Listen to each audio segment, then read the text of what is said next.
Hello बच्चों, कैसे हैं आप सब। आशा करती हूँ आप लोग बहुत अच्छे होंगे। तो आज का हमारा जो चैप्टर है अव्यय, हिंदी व्याकरण का एक चैप्टर है अव्यय, जिसे अविकारी भी कहते हैं। इसी के बारे में मैं पढ़ाऊंगी पूरा डिटेल से। देखिए, अव्यय क्या होता है। अव्यय वह होते हैं जिस पर लिंग वचन काल का कोई फर्क नहीं पड़ता है, उसे क्या कहेंगे, अव्यय या फिर अविकारी। विकार का मतलब होता है परिवर्तन या फिर बदलाव। अविकारी का मतलब होता है जिसका बदलाव ना हो। तुम यहाँ पढ़ते हो, यहाँ पे एक वाक्य है, तुम यहाँ पढ़ते हो। अब इसमें आप लोग को मैं बताऊंगी कि अव्यय इस वाक्य में कौन सा है। इसको चेंज करती हूँ मैं पहले। देखिए, लिंग जो है दो प्रकार के होते हैं, पुल्लिंग और स्त्रीलिंग। तो मैं इसको क्या करूँगी, पुल्लिंग पहले बना के दिखाती हूँ। देखो यहाँ पे हो जाएगा। ये तो पहले पुल्लिंग बनाई है, तुम यहाँ पढ़ते हो, इससे पता चल रहा है कि कोई लड़का है जो पढ़ता है यहाँ पे। अब इसको स्त्रीलिंग बनाऊंगी। देखिए कैसे बनेगा, तुम यहाँ पढ़ती हो, तुम यहाँ पढ़ती हो। अब देखिए यहाँ पे पढ़ती हो मैंने स्त्रीलिंग बना दिया। अब इसका वचन चेंज करके देखते हैं। यहाँ पे तुम यहाँ पढ़ते हो, तुम यहाँ पढ़ती हो। यहाँ पे मैं लिख देती हूँ, तुम सब यहाँ पढ़ते हो। अब काल इसमें बदलना है। काल इसमें कैसे बदलेंगे, तुम यहाँ पढ़े थे या फिर तुम यहाँ पढ़ोगे। अब देखिए बच्चों, एक चीज़ का आप लोग इसमें ध्यान दीजिएगा कि मैंने सब कुछ करके देख लिया। पुल्लिंग था, स्त्रीलिंग बना लिया, एक वचन बहुवचन, भूतकाल भविष्यकाल, ये सब बना लिया। लेकिन आप लोग ध्यान दीजिएगा, यहाँ पे एक शब्द है जो यहाँ है, यहाँ, इसमें क्या कोई परिवर्तन हुआ है, नहीं हुआ। तो यहाँ इसमें क्या हो जाएगा, अव्यय हो जाएगा। कोई भी लिंग वचन से इस पे कोई असर पड़ ही नहीं रहा है, इसमें कोई फर्क आ ही नहीं रहा है, इसलिए यहाँ जो हो जाएगा क्या हो जाएगा, अव्यय या फिर अविकारी शब्द हो जाएगा। इसी तरीके से आप पहचान कर सकते हैं। देखिए, अव्यय के भेद, अव्यय के 5 भेद होते हैं। पहला है क्रिया विशेषण, दूसरा है विस्मयादि बोधक अव्यय, तीसरा है निपात अव्यय, चौथा है समुच्चय बोधक अव्यय, पांचवा है संबंध बोधक अव्यय। तो इसको मैं डिटेल में बताऊंगी, तब आप लोग को समझ में आएगा कि ये सब क्या होते हैं। देखिए, क्रिया विशेषण क्या होते हैं। क्रिया की विशेषता बताने वाले शब्द को क्रिया विशेषण कहते हैं। उदाहरण में आप समझ लीजिए, वह घोड़ा तेज दौड़ता है। इसमें क्रिया क्या हो रही है बच्चों, दौड़ना। तो दौड़ना की क्रिया कौन बता रहा है, तेज बता रहा है। तेज इसमें क्या हो जाएगा, क्रिया विशेषण हो जाएगा। विशेषण किसे कहते हैं, अगर आपसे कोई पूछे तो बता दीजिएगा, संज्ञा और सर्वनाम की विशेषता बताने वाले विशेषण होते हैं, और क्रिया की विशेषता बताने वाले शब्द क्रिया विशेषण होते हैं। जैसे कि इसमें तेज हो जाएगा क्रिया विशेषण।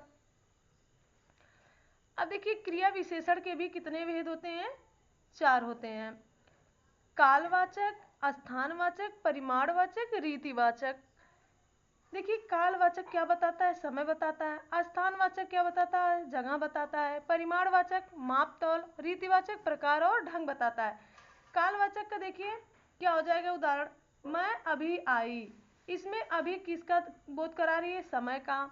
तुम ऊपर जाओ, स्थान का बोध कराया जा रहा है यहाँ पे। माप तौल का इसमें होता है परिमाणवाचक में, वह दूध कम है, कम लाया। तो कम इसमें क्या हो जाएगा, परिमाणवाचक भी क्रिया विशेषण हो जाएगा। वह अचानक आ गया, अचानक ए रीति काल का बोध हो रहा है, रीतिवाचक अव्यय का विशेषण का बोध हो रहा है। ठीक है। देखिए, विस्मयादि बोधक अव्यय क्या होता है। विस्मयादि बोधक अव्यय में ऐसे शब्द आते हैं जिसमें खुशी, हैरानी, घृणा, दुख, डर आदि शब्द आते हैं। यहाँ पे उदाहरण से आप समझ लीजिए। उदाहरण क्या है, वाह कितनी सुंदर लड़की है, काश मेरे पास बहुत पैसा होता, वाह काश।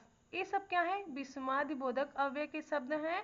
इसको आप इस तरीके से बच्चे पहचान सकते हैं कि यहाँ पे एक लाइन करके नीचे बिंदी लग जाती है, तो ये क्या है, विस्मयादिबोधक का सिंबल होता है, चिन्ह होता है। इससे भी आप पहचान सकते हैं अच्छे तरीके से, आपको समझ में आ रहा होगा। तीसरा है जो अव्यय निपात है, वाक्य में विशेष प्रकार का बल भरने के लिए कुछ शब्दों का प्रयोग किया जाता है। जैसे मैं ही लिख रही हूँ, लिख कौन रहा है, मैं ही लिख रही हूँ, ही इसमें क्या हो जाएगा, निपात अव्यय हो जाएगा। जैसे ही, भी, केवल, तक, सिर्फ आदि, ये सब क्या होते हैं, निपात अव्यय के शब्द होते हैं। मेरे पास मात्र 100 रुपए है, तो बल किस पे दिया जा रहा है, मात्र पे, तो मात्र क्या हो जाएगा, निपात अव्यय के शब्द हो जाएगा। चौथा है समुच्चय बोधक अव्यय। ये क्या होता है, दो वाक्यों या दो शब्दों को जोड़ने वाले शब्द समुच्चय बोधक अव्यय कहलाते हैं। अब इसमें उदाहरण देखेंगे आप तब समझ में आएगा। मैं पढ़ रही हूँ और वह खेल रही है, तो इसमें देखिए दो वाक्य को कौन जोड़ रहा है, और जोड़ रहा है, तो और क्या हो जाएगा, समुच्चय बोधक अव्यय हो जाएगा। तो ऐसे आप लोग समझ सकते हैं। देखिए बच्चे, समुच्चय बोधक अव्यय जो है दो प्रकार के होते हैं, समानाधिकरण और व्यधिकरण। समानाधिकरण क्या होता है, जिसमें वाक्यों शब्दों को समान रूप से जोड़ा जा रहा है। जैसे और हो गया, तथा हो गया, एवं हो गया, या हो गया आदि, ये सब किस में आएंगे, समानाधिकरण में आएंगे। ठीक है। व्यधिकरण में क्या होता है, समान रूप से ना बांटे, यद्यपि, क्योंकि, कि, ताकि आदि, ये सब व्यधिकरण के शब्द होते हैं। इसको उदाहरण से समझाऊंगी।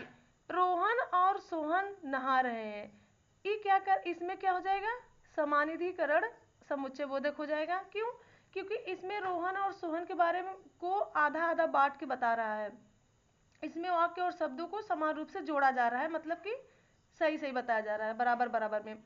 इसमें क्या है, राम नहीं गया क्योंकि वह कल जाकर आया है। अब इसमें क्योंकि देखिए आ गया, तो व्यधिकरण का उदाहरण हो जाएगा। इसमें कैसे आप समझ सकते हैं, ये क्या करता है कि दो वाक्य इसमें भी रहेंगे लेकिन अधूरे होते हैं। राम नहीं गया, कहाँ नहीं गया, ये तो नहीं बता रहा है ना, तो इसलिए अधूरे रहते हैं।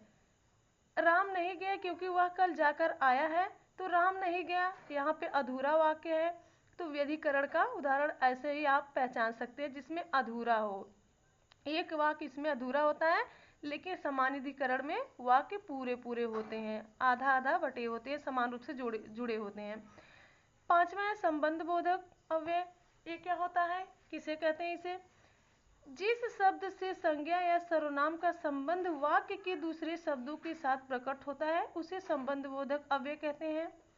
जैसे इसके क्या क्या शब्द होते हैं, कौन कौन से, के बाद, के नीचे, के ऊपर, के बाएं, की ओर, से पहले आदि, ये सब जो वाक्य जो शब्द मैं पढ़ी हूँ वो संबंध बोधक के उदाहरण होते हैं, उसी में आते हैं।